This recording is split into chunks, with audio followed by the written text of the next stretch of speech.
최근에 북한에서 군인들이 공수 강하 훈련을 하다가 큰 사고를 당했는데, 그 강풍에 무리하게 훈련을 강행하다가 생긴 일이라고 하는 신문 기사를 본 적이 있습니다.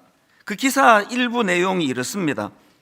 사고 당시 거센 바람이 불었지만 김정은 위원장 참관이 예정돼 있어 훈련을 강행했고, 강풍으로 낙하산이 안 펴지고 서로 엉키면서 20대 초반의 어린 병사를 포함한 다수의 군인들이 추락하거나 심한 부상을 입어 후송된 것으로 알려졌다.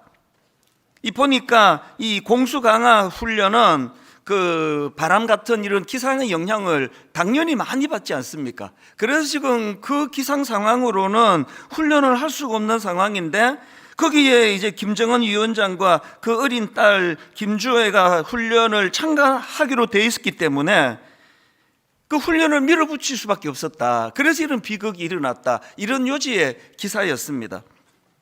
저는 그 기사를 보면서 분당 우리교회 개척 초기에, 그러니까 오래전이죠. 그때 제가 북한을 방문했던 기억이 떠올랐습니다.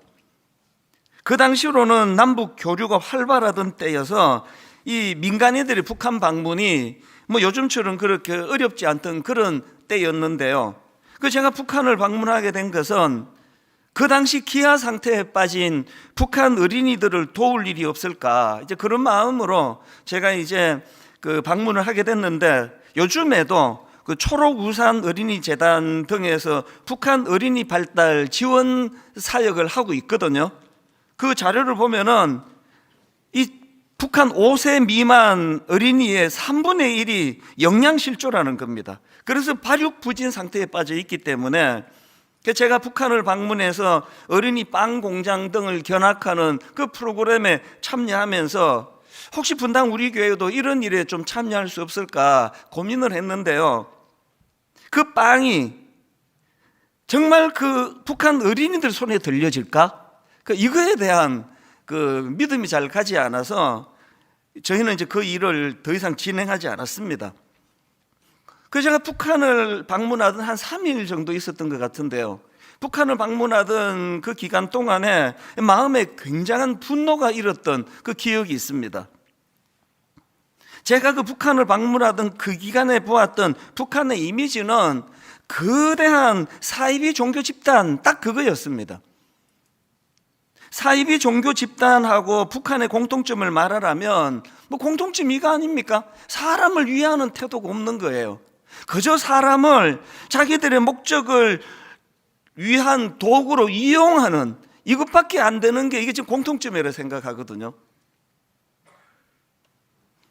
제가 오늘 이 본문을 묵상하다가 그 기사와 오래전에 북한 방문했던 그때가 떠올랐던 이유는요, 이제 오늘 살펴보게 될 요수아 2장에 나오는 하나님의 성품 때문입니다. 사실 이 요수아서 전체 흐름을 보면은요, 요수아 2장은 통째로 다 삭제해도 괜찮은 내용입니다. 요수아 1장이 하나님께서 가나안 땅을 그 백성에게 주시겠다는 약속의 말씀이 1장이고요. 그리고 3장에서는 그 약속을 의지해 가지고 그들이 이제 가나안 땅으로 진입하는 그게 3장이에요. 그 중간에 2장 말씀은 이제 두 정탐꾼을 가나안 현지로 보내는 내용인데, 근데 이게 왜 필요 없는 내용인가 하면은요, 그 가나안 정탐꾼의 그 작전은 완전한 실패예요. 있으나 마나한 일입니다. 몰래 가나안으로 진입하자마자 들통이 나가지고요, 그래서 그 여인네 집에서 숨어 지내다가 겨우 도망 나온 게 2장 전부 내용입니다. 자, 오늘 본문 말씀의 시작인 요수아서 2장 1절과 2절 한번 보십시오. 눈의 아들 요수아가 시딤에서 두 사람을 정탐꾼으로 보내며 이르되 가서 그 땅과 여리고를 엿보라 하매 그들이 가서 라합이라 하는 기생의 집에 들어가 거기서 유숙하더니, 바로 그 다음 2절을 보십시오. 어떤 사람이 여리고 왕에게 말하여 이르되 보소서 이 밤에 이스라엘 자손 중에 몇 사람이 이 땅을 정탐하러 이리로 들어왔나이다. 몰래 들어간 초기에 들통이 난 겁니다. 그래서 이 라합이라는 여인 집에 숨어가지고 아무것도 못하고 그렇게 하고는 몰래 도로 빠져나온 게 2장의 전부인데 이거를 여기다가 왜 놓았냐고요. 실제로요, 작년부터 제가 이 여호수아서를 살필 때 1장을 전하고 그리고 제가 3장으로 넘어갔습니다. 그래도 아무런 지장이 없었거든요. 모르셨죠? 그랬나? 아무도 인식도 못할 정도로 2장은 큰 그림으로 생각하면 필요 없는 내용입니다. 근데 이걸 여기다 왜 넣어놨을까?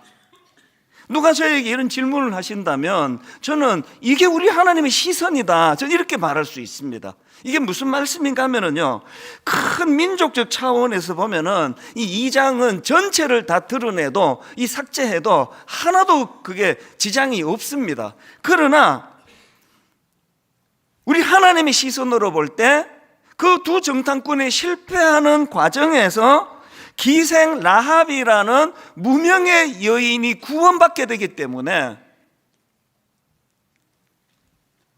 그 한 사람의 구원 사건만으로도 그 두 정탐꾼의 수고는 실패가 아니다.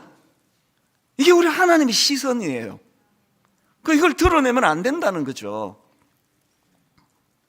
제가 왜 오늘 본문을 묵상하다가 북한과 또 사이비 교주들, 그들의 그 실상이 참 마음 아프게 떠올려졌는지 아시겠죠? 우리 하나님은요, 이렇게 사람을 위하지 않는, 혹은 그저 사람을 자기들 목적을 이루는 수단으로만 생각하는 이런 악한 지도자와 너무나 대조가 되는 모습을 오늘 본문에서 보이기 때문에 제가 그때 일이 떠올려졌다는 거죠. 북한을 가서 제가 굉장히 분노했던 게요, 북한에는 차가 안 다니거나 벤처가 다니거나 둘 중에 하나밖에 없더라고요. 고속도로를 가다가요, 중간에 내려가지고 기념 촬영을 했습니다. 차가 한 대도 안 다녀요. 일반 주민들이 차를 몰고 다닌다, 이런 거는 상상하기 어렵고, 그리고 이제 길거리에 다니는 차는 다 벤츠예요. 공산당 간부들은 다 그렇게 호요시 가는 그게 제 마음에 굉장한 분노를 이제 자아내는 거죠. 그리고는 한국에 남한에 돌아와 가지고요, 인천공항에서 딱 내리니까 며칠 안 맞던 매연 냄새가 확 코를 찌르는데 너무 행복했어요. 난 매연이 이렇게 좋은 거 처음 느껴봤습니다. 저는요, 제 인생이 거리 얼마 되지도 않는 이 남쪽으로 하나님이 나게 하셨던 그거 하나만으로도요, 죽을 때까지 감사해야 된다는 생각을 그때 하게 된 거죠. 참 악한 이런 아주 극단적인 이런 사례는 이건 그렇다 치더라도요, 여러분 이 인류 역사를 한번 보세요. 또 교회들을 한번 보세요. 인간 지도자들은요, 악해서 그런 거 아닌 경우도 많습니다. 그러나 잘 그렇게 섬길 수 있는 능력이 없어서 문제를 일으키고, 그리고 저는 지금 이제 국회의원 선거를 하고 있는 이 기간 동안에 만약에 사람의 속을 이렇게 스캔할 수 있는 기계가 만들어진다면 그 후보들 한번 쫙 스캔해 보고 싶어요. 진짜 국민을 위하고 나라를 위하는 그 마음으로 출마한 사람이 과연 몇 명이나 될까? 아무도 없진 않겠죠. 그러나 그렇게 많아 보이지는 않아요. 그게 오늘 우리가 겪고 있는 참 이 시대와 우리 윗대부터 앞으로도 쭉 일어날 일들이라고 생각합니다. 그런 의미에서 제가 어릴 때 교회를 다니면서 좋았던 게요, 어린 시절에 우리 주일학교 선생님이 하나님을 묘사하시면서 여러 번 이런 말씀을 하시더라고요. 우리 하나님은 한 생명을 천하보다 귀하게 여긴다.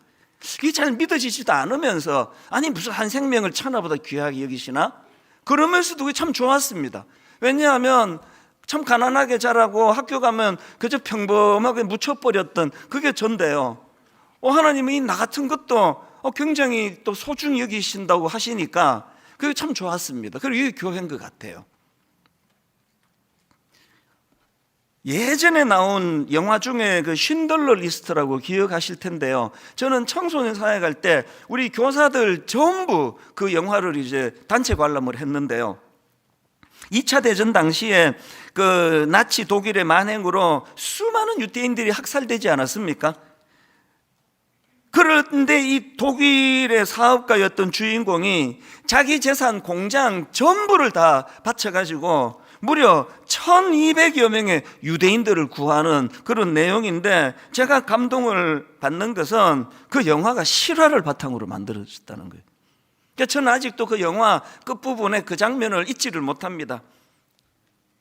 자기가 그렇게 전 재산을 바쳐서 구했던 수많은 유대인들이 자기에게 몰려오는데 이 주인공이 절규를 하는 거죠. 내가 이 차를 팔았더라면 10명은 더 구했을 텐데, 내 이 금배지를 팔았더라면 1명을 더 구할 수 있었는데 그렇게 하지 못했다고 막 흐느껴 우는 그 장면이 뭐 기억에 오류가 있어가지고 또 너무 제가 이거를 또 크게 지금 느끼고 있는지는 몰라도, 저는 그때 청소년 사역을 같이 시작하던 때이기 때문에 참 많이 울었던 기억이 나요. 그 전쟁이 끝나고 자기가 구해줬던 수많은 유대인들이요, 그 유대인들이 눈물겨워요. 그 금리를 다 뽑아가지고 그걸 녹여서 반지를 만들어 선물하는데요, 그 반지에 탈무드의 글귀를 새겨서 줬답니다. 하나의 생명을 구하는 사람은 세상을 구하는 자다. 오늘 저와 여러분들이 뭐 제가 국회의원이 된다 해도 마찬가지 거고, 여러분이 그런 지도자가 된다고 해도 마찬가지 거고요. 우리는요, 그 하나님의 성품을 담기에는 너무 많은 죄성을 가지고 있습니다. 왜 교회가 이렇게 많은 상처를 주고받는 이런 가슴 아픈 공동체가 될 수밖에 없습니까? 우리는 교회에서 인간 목사에게 너무 많은 것을 기대하는 순간 그게 다 상처예요. 기대를 하지 않는 거죠. 인간 다 그렇다.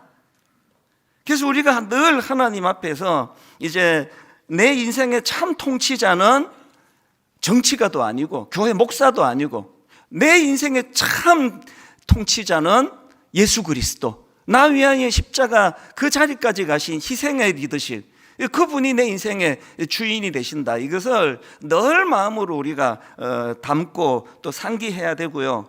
그리고 또 한 가지가 있다면, 그런 은혜를 받고 변화된 사람답게 우리도 그 하나님의 성품을 담게 해달라고 기도해야 됩니다. 저 같은 그 담임 목사는 사실 이게 뭐 목숨 걸고 해야 되는 기도라고 생각하거든요. 저 안에는 그런 성품이 없으니까 주님 마음 내 안에 주시기를 원합니다. 그렇게 해야 목회가 겨우겨우 이제 그 뭐 신용이라도 그렇게 하게 되니까요. 이런 점에서 저는 오늘 본문에서 발견할 수 있는 교훈을 가지고 질문 2가지를 만들었는데요, 예수 믿는 우리는 이 2 질문을 자꾸 되뇌어야 된다고 생각합니다. 이 2가지 질문 중에 첫 번째 질문이 이겁니다. 나는 한 사람의 소중함을 자각하고 있는가? 왜 이 질문을 해야 됩니까? 이게 우리가 닮아야 될 주님의 성품이기 때문에 그렇습니다. 요한복음 4장에 보면은 예수님께서 상처 많은 수가성 여인의 상처를 치료해 주시는 내용인 유명한 내용이 나오는데요, 사실 뭐 그 내용만으로는 뭐 감동이 되지만요, 그건 뭐 꼭 예수님만이 하실 수 있는 일은 아니에요. 우리 같은 이런 타락한 사람들도요, 너무나 어려운 어떤 사람을 우연히 만났다 하면 막 그날 마음이 뜨거워져 가지고 지갑에 있는 현금을 다 내서 주고, 이런 일 우리도 할 수 있습니다.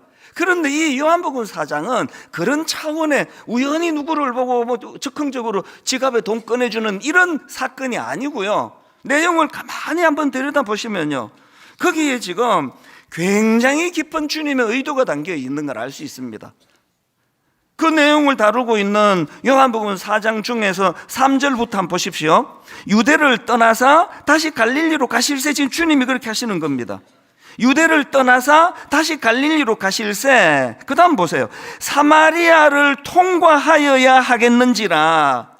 사마리아에 있는 수가라 하는 동네에 이르시니, 여기 보면은요, 사마리아에 있는 수가라는 동네에 가정이 산산조각이 나버리고 그 깨진 그 가정으로 인한 상처가 그 한 여인으로 하여금 대인 기피증을 가져오게 만들고, 요즘으로 말하면 굉장히 깊은 우울증에 빠져 있는 여인으로 추측이 되는 그 한 여인이 수가에 있는데, 지금 예수님께서 사마리아를 통과하여야 하겠는지라 그분의 강한 의지를 표현하는 거거든요. 이게 왜 차이가 나느냐 하면요, 누가 좀 불쌍한 거 보고 지갑에 있는 돈 다 꺼내주는 일도 아무나 할 수 있는 일은 아니지만, 그러나 지금 예수님의 행위의 결정적인 차이는요, 그 한 초라한 여인을 만나 치료하기 위하여 예수님이 하셔야 되는 일은 어마어마한 대가지불인 겁니다. 대가지불.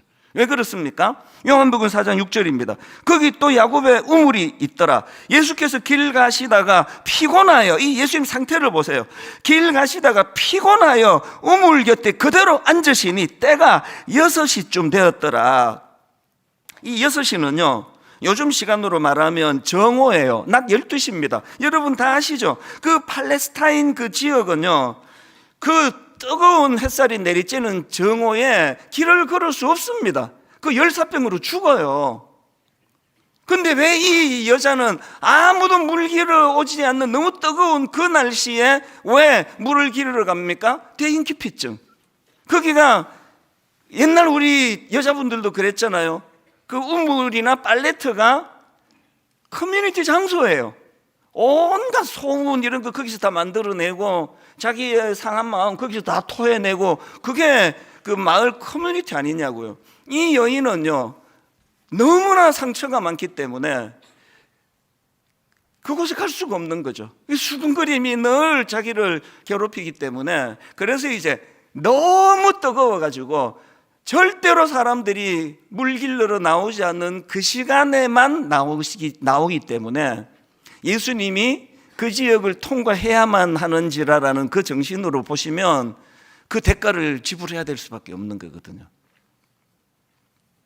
이게 한 생명을 천하보다 귀하게 여기신다는 예수님의 근본 정신, 거기서 나온 거 아닙니까? 이런 점에서 보면은요, 이 요한복음 4장은 신약판 요수아 2장이라고 말해도 되고요, 그리고 오늘 우리가 살피고 있는 그 요수아서 2장은 구약판 요한복음 4장입니다. 제가 왜 자꾸 북한의 통치자, 또 사이비 종교, 그 자기의 이게 엄연히 자기가 메시아가 아니라는 걸 본인은 알지 않냐고요. 그러면서도 그런 사이비, 그런 종파를 만들어 가지고 수많은 사람을 착취하는 그런 지도자들하고 확연히 다른 우리 하나님. 우리 하나님은 희생하는 하나님이에요. 헌신하는 하나님이에요. 내어주시는 지도자세요. 오늘 우리가 교회를 다니면서 여러분들이 자꾸 그 교회에 뭐 어느 그 인간 지도자, 또 그 교회에 뭐가 좋대더라, 뭐가 좋대더라, 그 전부 다 헛거예요. 인간에게 뭐가 좋다는 거, 그게 다 거기서 거기입니다. 도토리 키재기기예요. 그래서 여러분, 그 큰 교회 다니셔가지고 여러분이 누릴 수 있는 유일하게 좋은 게 하나 있는데, 설교하는 담임 목사를 잘 만나지 못한다는 거예요. 그건 하나님이 여러분에게 주신 선물이에요. 이 축복으로 받으셔야 돼요. 농담이 아닌데, 여러분들이 저를 가까이 만나가지고 뭐가 좋겠습니까? 아이 그 멀리서 설교할 때는 그를 뜻하더니 이 사람도 그냥 인간이구만. 이거 그냥 말만 잘하는 사람이네. 그거 말고 나올 게 더 있겠냐고요. 그거 말고 더 나오는 게 있도록 하기 위하여 무지 몸부림을 치지만 도토리 키재기입니다. 그래서 여러분, 저 가까이 오지 마세요. 다쳐요. 제가 우리 장로님들을 이제 피택하잖아요. 장로 피택을 하면은 저는 진짜 기도합니다. 그렇게 헌신했던 집사님이 장로가 되셔갖고 이제 매주마다 만나고 당회에서 만나고 회의할 때 만나고 저의 가치관, 저의 생각, 저의 어떤 문제에 접근하는 방식 모든 걸 다 아시게 될 텐데, 이제 장로가 되면서 난 이제 시험에 들었다. 이 천수 목사를 가까이서 보고 내가 너무너무 내가 시험에 빠졌다. 난 신앙생활 회의가 온다. 이렇게 되면 안 되니까 기도해야 되는 거죠. 하나님, 우리 장로님들이 멀리서 저를 볼 때나 코앞에서 저를 볼 때나 진짜 한결같기를 원합니다. 이게 여러분도 그렇게 기도해 주셔야 돼요. 저를 위해서. 뭘 지금 제가 강조하는지 아시겠죠? 인간에게서는 선한 게 나오질 않습니다. 그래서 나 우리 찬수 목사한테 실망해서 그런 얘기 하지 마세요. 누가 기대하라 그랬나 누가? 가까이서 보면은 실망할 것밖에 없습니다. 저도 마찬가지입니다. 저도 사실은요, 어릴 때부터 사람을 무지 좋아하는 성격이었거든요. 그래서 이제 대학교 다닐 때는 내가 내 친구 집에 가서 자거나 내 친구를 집에 데려다 재우거나 그 둘 중에 하나가 되게 많았습니다. 그래서 사람을 굉장히 좋아하기 때문에 저는 목회하는 것 자체는 별로 어렵지 않아요. 이게 좀 내성적이고 이런 사람들은 이제 사람을 대하는 게 에너지가 굉장히 들어간다 그러는데요. 저도 조금 내성적인 면이 또 없는 건 또 아니에요, 사실은. 그러나 근본적으로는 저는 사람 만나는 게 그렇게 힘들지 않아요. 그러나 여러분, 이렇게 사람을 좋아하고 사람 만나는 걸 제가 좋아함에도 불구하고 제 목회에서 저는 사람에게 기대하지 않습니다. 제가 목회하는데 여러 구호가 있는 건 여러분 아시죠? 막 노래도 막 제가 부르고, 그게 제 목회 구호 중에 여러분 다 아시는 것 같은데요. 이게 제 목회 구호 중에 하나가 이겁니다. 바램은 죄가 될 테니까 끝. 이게 다예요. 이게 내 목회가 아니에요. 뭐 성도들에게 뭐 조그만한 거 해주고, 뭐 또 우리 부목사님들한테 뭐 조그만한 거 해주고, 뭐 일만성도 파송 운동 목사님들한테 뭐 내가 조금 도움 주고, 이제 내가 이만큼 줬으니까 이제 저쪽도 나한테 뭐 줘야 된다는 기대를 하는 그 모든 게 다 죄예요. 왜? 그게 다 내게 상처를 주니까요. 바람은 죄가 될 테니까. 그 자식들한테도 마찬가지입니다. 이제 우리 집 아이들이 20대 중후반이 되니까요, 가끔씩 그런 얘기를 해요. 1대1로 만나서도 하고 밥 먹으면서도 하고, 이제 앞으로 점점 더 많이 할 거예요. 우리 피차스로 기대하지 말자. 나도 우리 부모님에게 나 10,000원 하나 유산 받은 거 없다. 그리고 니들도 대학 공부 다 시키고 했으니까 이제 다 빨리 독립해라. 그리고 더 이상 기대지 마라. 그리고 또 저도 또 그런 얘기를 해요. 아빠도 너희들한테 아무 부담 안 줄 거니까 아빠도 너희들한테 어떤 기대도 안 한다. 그 오늘 저녁에 다 이제 소집을 했는데 이제 이 노래로 모임을 끝낼까 합니다. 바램은 죄가 될 테니까 에브리바디. 그리고 이제 합창하고 끝낼 생각이에요. 이게 약간 이제 제가 좀 그 유머를 담아갖고 한 얘기이긴 하지만 제 근본적인 생각이에요. 과하게 아이들에게 해주지 않을 거예요. 그리고 어떤 것도 기대하지 않을 겁니다. 그게 부모든 그게 자식이든 그게 부부건 바라는 그 모든 건 우리에게 상처를 가져다 줍니다. 원래 들어서 지금 소그룹 다락방이 이제 막 살아나고 있거든요. 여기저기서 다락방에 대한 좋은 소문이 막 소식이 저한테 보고가 돼서 너무 감사한데요. 근데 여러분, 그래? 그럼 나도 다락방 한번 가볼까라고 생각하시는 여러분, 이 사실을 기억하고 참여하셔요.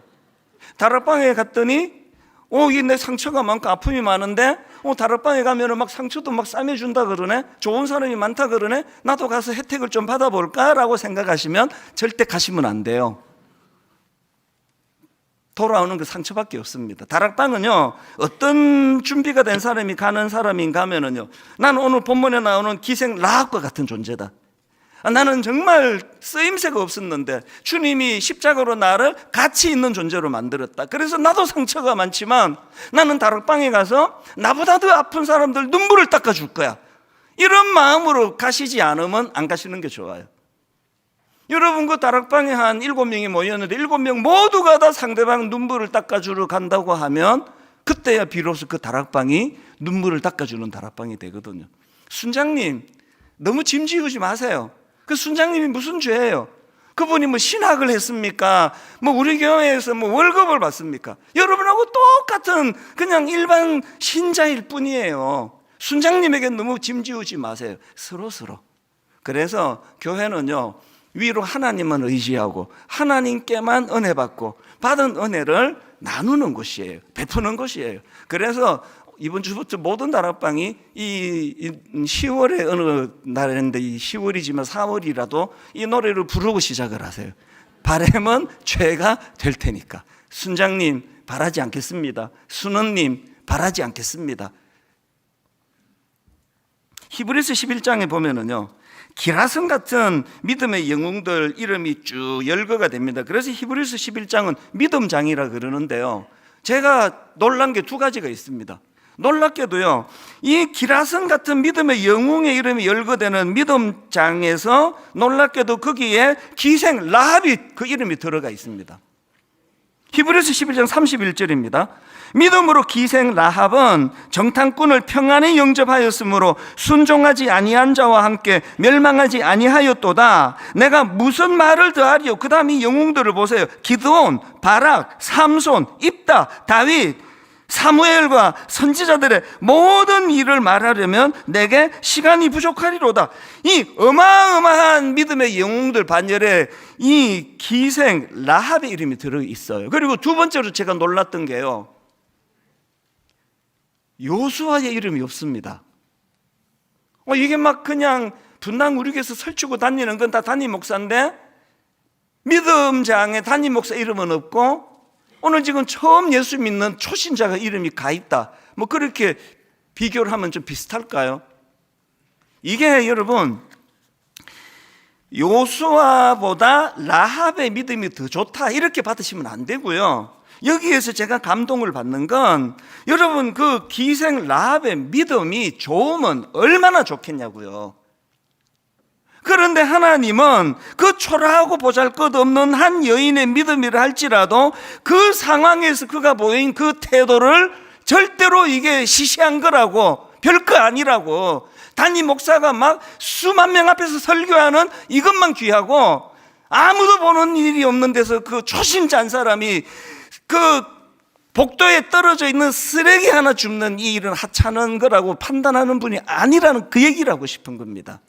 각자의 그 위치에서 너무나 미미하고 너무나 보잘것없는 일이랄지라도 그 하나에도 주목하시는 분이 우리의 지도자, 우리의 통치자 하나님이시라는 겁니다. 그래서 저는 분당 우리 교회가 절대로 건강하고 좋은 교회라고 생각하지 않는 건요, 한 영혼 한 영혼을 집중할 수 없는 교회이기 때문이에요. 저는 우리 부목사님들한테 종종 부탁을 합니다. 우리가 그 컴퓨터를 상대하는 집사님이 컴퓨터를 대하는 태도, 또 어떤 기계를 만지는 집사님이 그 기계를 대하는 태도로 성도들을 대하면 안 된다. 왜냐하면 성도들은 컴퓨터가 아니고 기계가 아니고 하나님의 형상을 닮은 인격체이기 때문에 그렇다. 아침부터 저녁까지 뭐 한 10가정 신방하고 오늘 내가 10건 해치웠다, 농담으로도 그런 말 하면 안 된다. 한 인격 한 인격을 하나님 앞에서 섬겨야 된다. 그런 이야기들을 가끔씩 제가 부탁을 하거든요. 여러분, 우리가 자꾸 질문하셔야 됩니다. 나는 하나님이 그렇게 보여주셨던 것처럼 한 사람의 소중함을 나는 인식하고 있는가? 이게 첫 번째 질문이고요. 두 번째 질문이 이겁니다. 그 한 사람의 영향력이 여러 사람에게로 흘러가고 있나? 자기를 점검해야 돼요. 이게 무슨 말인가 하면은요, 요수아 2장 12절을 보니까 기생 라합을 한번 보세요. 그가 이런 말을 합니다. 그러므로 이제 청하노니 내가 너희를 선대하였은즉 너희도 내 아버지의 집을 선대하도록 여호와로 내게 맹세하고 내게 정표를 내라. 그리고 나의 부모와 나의 남녀 형제와 그들에게 속한 모든 사람을 살려주어 우리 목숨을 죽음에서 건져내라. 제가 왜 이 말씀을 주목하는가 하면은요, 이 라합이 우리말로는 좀 순화시켜가지고 점잖게 표현해서 기생 라합이라고 했는데요, 원어에 가깝게 번역하면 이렇게 번역하면 안 됩니다. 창녀예요. 창녀, 몸을 파는 여자예요. 창녀 라합이에요. 그러니까 이 라합은요, 상상할 수 있잖아요. 그 몸을 팔아 생계를 이어가던 손가락질 받는 그 딸이고 또 누이고 형제였기 때문에 이 라합은 자기 부모와 가족들과 주변 사람들에게 어떤 선한 영향력도 행사할 수 없던 사람 아닙니까? 그랬던 그가 살아계신 하나님을 만나고 가장 많은 변화가 일어났던 것이 처음일 거예요. 자기 가족들에게 선한 영향력을 행사하게 됐다는 거예요. 이 라합의 삶이 얼마나 가치 있는 존재로 변화되었냐면 제가 또 놀란 겁니다. 여러분, 마태복음 1장에 보면은 거기에 메시아의 계보, 족보가 쭉 열거되는데 놀랍게도 이 라합이요, 메시아의 족보에 그 이름이 올라가 있습니다. 몸을 팔아 살아가던 무가치한 여자라고 손가락질 받던 라합이 하나님의 큰 구속사에 그 일에 동참하는 여인이 됐다는 사실입니다. 오늘 한국 교회의 가슴 아픈 문제가 뭡니까? 첫 번째 단계는 내가 먼저 은혜 받는 거잖아요. 자격 없는 나 같은 걸 구원해 주신 하나님, 이 감격은 우리에게 있는지 모르는데 그 가치 있는 존재가 된 우리 삶에서 그게 흘러가지를 않잖아요. 제가 이번 이 말씀을 준비하면서 그 병행해서 떠오르는 성경 구절이 여럿 있었는데, 예를 들면 이런 겁니다. 이사야 60장 21절 21절에 보면은 이사야가 이제 오실 메시아에 대해 예언하면서 이런 예언을 합니다. 내 백성이 다 의롭게 되어 영원히 땅을 차지하리니 그들은 내가 심은 가지요 내가 손으로 만든 것으로서 나의 영광을 나타낼 것인즉 그 작은 자가 1000명을 이루겠고 그 약한 자가 강국을 이룰 것이라. 때가 되면 나 여호와가 속히 이루리라. 무슨 지금 예언을 선포하고 있는지 아시겠습니까? 예수 그리스도가 이 땅에 오셔서 그분의 십자가를 통하여 구원받고 변화받고 그 인생이 가치가 있는 인생으로 바뀐 사람들은 어떻게 변한다고요? 그 작은 자가 1000을 이루겠고 그 약한 자가 강국을 이룰 것이라. 아무리 작은 자라고 할지라도 그 가장 작은 자가 1000을 이루고 가장 약한 자가 강한 나라를 이룰 것이다. 한국 교회가 지금 여기서 지금 빨리 회복해야 될 가슴 아픈 실패가 이거 아니냐고요. 상가에 한 10명 모이는 참 겉으로 보기에 작고 초라한 교회를 할지라도 거기에 십자가가 그 중심에 있다고 한다면 그 작은 자가 1000을 이루겠고 가장 약한 자라도 강한 나라를 이룰 것이라는 이런 긍지가 교회 안에 묻어나지 않는 게 현실이라는 거 아니냐고요. 그래서 우리가 이 질문을 대내는 거죠. 라합처럼 아무런 영향력을 행사할 수 없었던 우리가 예수 그리스도를 만남으로 나는 어떤 선한 영향력을 흘려보내고 있는가? 그리고 제가 또 묵상했던 성경 구절이 하나 더 있는데요. 예레미야 5장 1절입니다. 너희는 예루살렘 거리로 빨리 다니며 그 넓은 거리에서 찾아보고 알라. 너희가 만일 정의를 행하며 진리를 구하는 자를 한 사람이라도 찾으면 내가 이 성읍을 용서하리라. 내가 이런 상상을 해봤습니다. 지금 이제 이 대한민국이 타락해서 지금 망하게 생겼어요. 그래서 하나님이 급히 지금 예레미야 5장 1절처럼 이 천사를 지금 보냈습니다. 어디로 가야 됩니까? 그 한 사람 찾으려면. 정의를 행하고 진리를 구하는 자, 그 한 사람 찾으려면 어디로 가야 되느냐고요. 교회로 가야 되는 거 아닙니까? 천사가 아무 교회라도 들어가도, 그리고 지금 여기 왔다고 치자고요. 여기 왔는데 보자, 정의를 행하고 또 공의를 진리를 구하는 사람이 누군가 보자. 그러면 안 되잖아요. 그냥 아무나 쿡 찌르면 이 사람이 그 한 사람이다. 여기도 있네. 저기도 있네. 그래야 되는 거 아닙니까? 아니 진짜 생각해 보세요. 그래야 되는 거 아니냐고요. 이게 지금 현실입니까? 여러분 지금 마음으로 정말 천사가 지금 정말 정의를 행하고 진리를 구하는 그 한 사람을 지금 찾고 있다면 하나님이 나 찾으시겠네? 이런 긍지가 있으세요? 흘려보내는 게 없잖아요. 여러분, 고인은 모든 것은 다 썩는데요, 영양가 있는 게 썩을수록 냄새가 더 진동을 해요. 물 잘 썩지도 않을 뿐더러 냄새 그렇게 많이 안 나는 걸로 압니다. 우유 한번 썩어보세요. 냄새가 그 냄새가 어떻게 감당이 안 되는 겁니다. 고이면 다 썩어요. 흘려보내야 돼요. 선한 영향력을 흘려보내야 돼요. 예전에는 내가 기생 라합 같은 존재였습니다. 이제는 하나님이 가치 있는 존재로 만들었기 때문에 내 부모에게, 내 형제에게, 내 주변 사람들에게 내 선한 영향력을 흘러보내야 돼요. 다락방은 상처 치유받으러 가는 곳이 아니고, 그럼에도 불구하고 나보다 더 약한 그 누구를 위하여 그 눈물 닦아주러 내 선한 영향력을 흘려보내러 가는 곳이 다락방이라고 말씀드리지 않습니까? 여러분, 2주 전 설교를 어떻게 들으셨는지 모르지만 저는 지금 그 2주 전 설교가 하나님이 저에게 주신 말로 다 할 수 없는 지혜의 선물이에요. 드림센터 사회화는 이거 10년 전에 해놓고는 지금까지 저는 진짜 죽는 줄 알았습니다.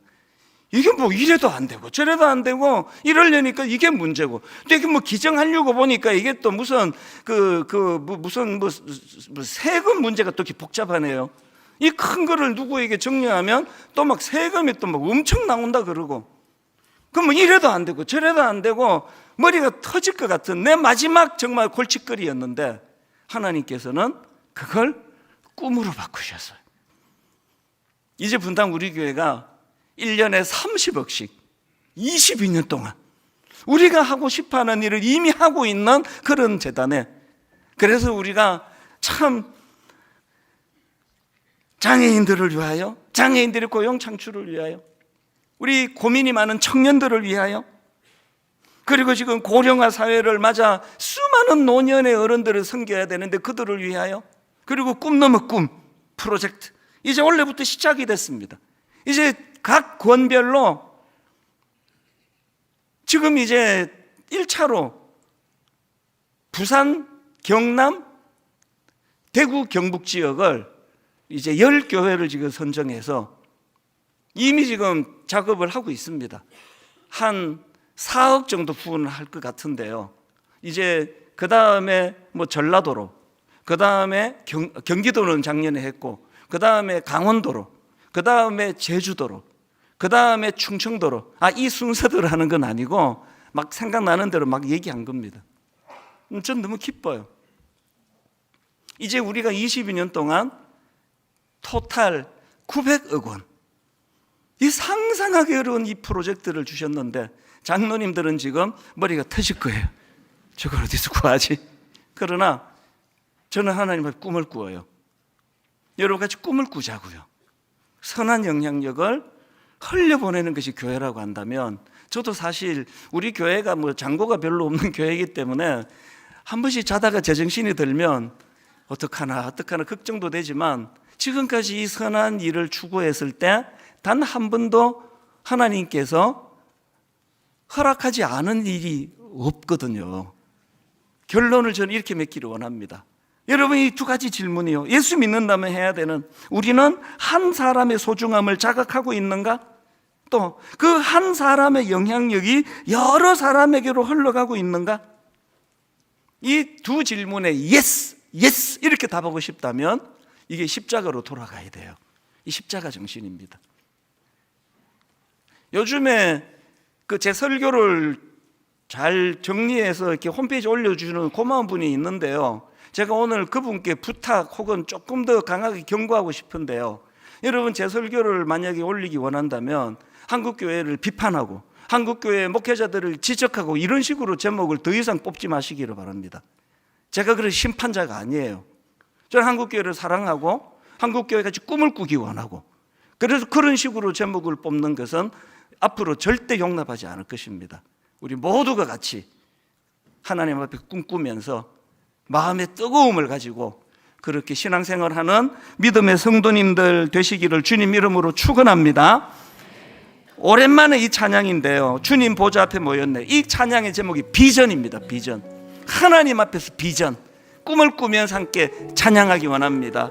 우리 보좌 앞에 모였네.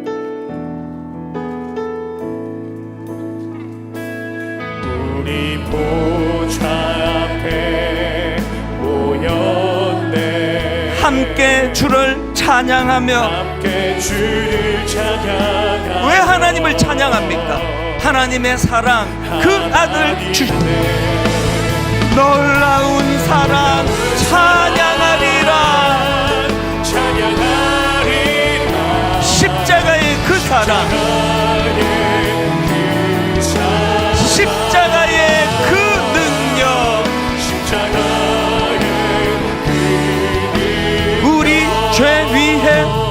살리신 주, 그 기생 라합과 같은 존재가 어마어마한 믿음의 대열에 우리가 들어와 있고, 그 기생 라합이 감히 메시아의 계보를 이루는 존재로 변화가 되었다면 하나님, 우리도 똑같은 은혜가 있는 줄 믿습니다. 아버지, 나 이제 가치 있는 존재입니다. 아버지, 저도 그 아름다운 선한 영향력을 내 주변에 흘려보낼 수 있기를 원합니다.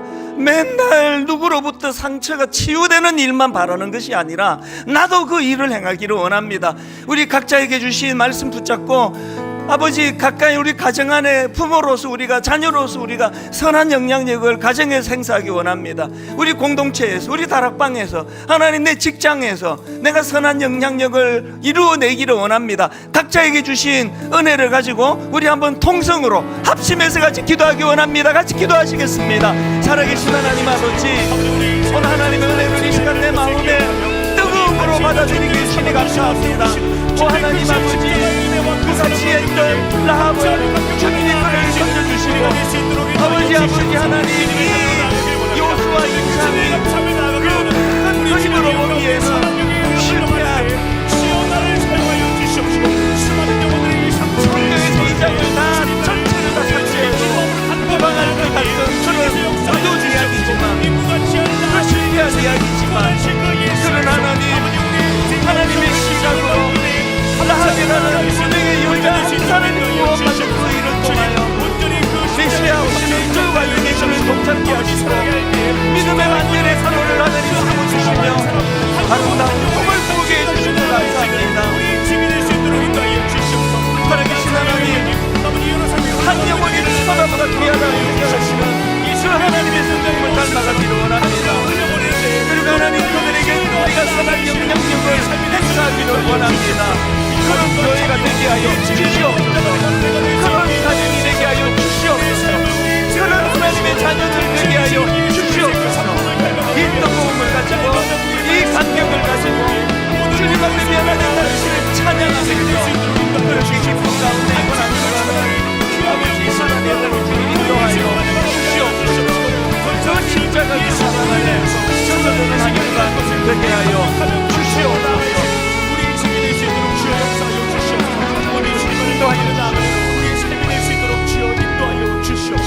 오 하나님 아버지, 참으로 무가치한 저희들 인생을 이렇게 가치 있는 인생으로 바꾸어 주신 거 감사합니다. 어릴 때부터 상처가 많고 열등감이 많고 마음속에 스스로를 나는 가치 없는 인생이라고 되뇌게 만드는 악한 사단의 그 공격에 놀아날 수밖에 없었던 우리였는데, 하나님, 이제 저는 십자가 앞에서, 그리고 우리 모두는 십자가 앞에서 더 이상 초라한 인생이 아님을 선포하기를 원합니다. 그리고 하나님, 그 놀라운 변화로 말미암아 그 기생 창렬 라합이 자기 생애의 가족을 위하여, 부모를 위하여 그 놀랍고 놀라운 그 선한 영향력을 흘려보냈던 것처럼, 그리고는 하나님 메시아의 그 족보의 그 이름이 등재되었던 것처럼, 하나님 우리의 삶도 하나님 앞에 그 놀라운 큰 그림을 그려나가면서 선한 영향력을 주변에 행사하는 그런 개인과 가정이 되게 하여 주시옵소서. 분당 우리 교회가 그저 우리끼리 잘 먹고 잘 사는 교회 되지 않기를 원합니다. 그건 교회가 아닙니다. 이제 교회가 여기 있는 이것으로 말미암아 수많은 연약한 우리 지체들과 교회들과 또 우리 젊은이들과 연세 드신 어르신들이 분당 우리 교회가 흘려보내주는 하나님의 선한 영향력으로 그들이 살아나고 회복되는 이 놀라운 일을 모든 성도님들이 꿈꾸면서 그렇게 신앙생활하고 그렇게 교회 생활을 영위하도록 하나님 인도하여 주시옵소서.